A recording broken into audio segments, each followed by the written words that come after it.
Hello everyone, मैं गजेंद्र सुमन स्वागत करता हूं आप सभी का एलएस एजुकेशन पॉइंट में।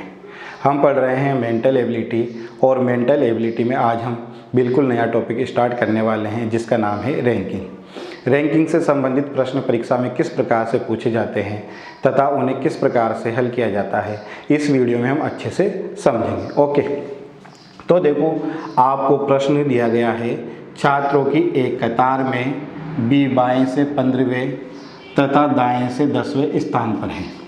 कतार में बैठे कुल छात्रों की संख्या कितनी है? ऑप्शन दिए गए हैं आपको, A 23, option B 24, option C 25, option D 26।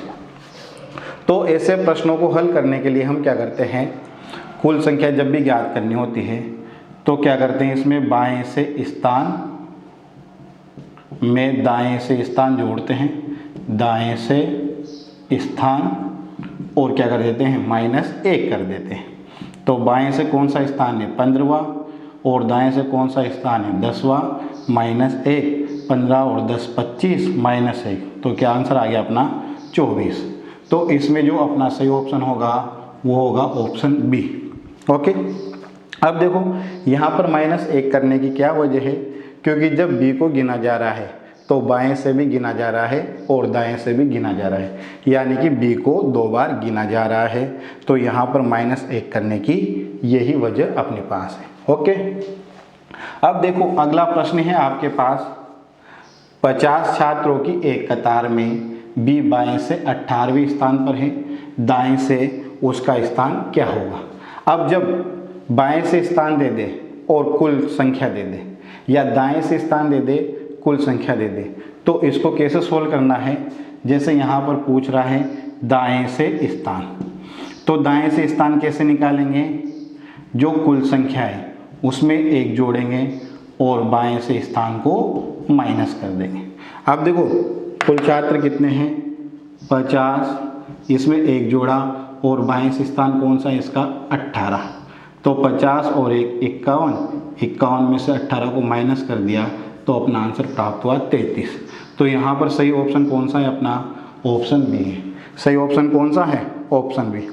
अब अगर मान लो बाएं से स्थान ज्ञात करना हो, दाएं से दे दे, तो कुल +1 माइनस दायां कर देंगे। ओके, अब देखो अगला प्रश्न है अपने पास,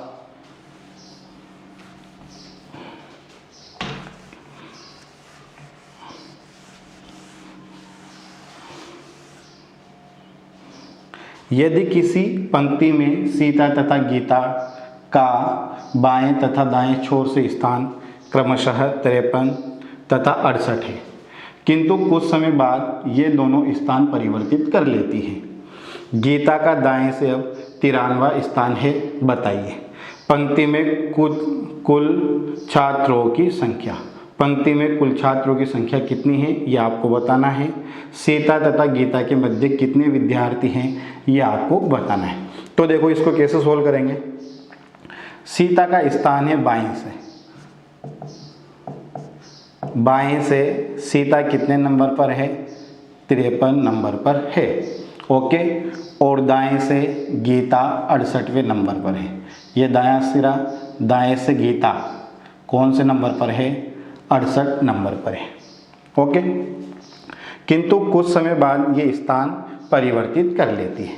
अब देखो इन्होंने स्थान परिवर्तित किया तो यहाँ तो आ गई सीता और यहाँ आ गई गीता।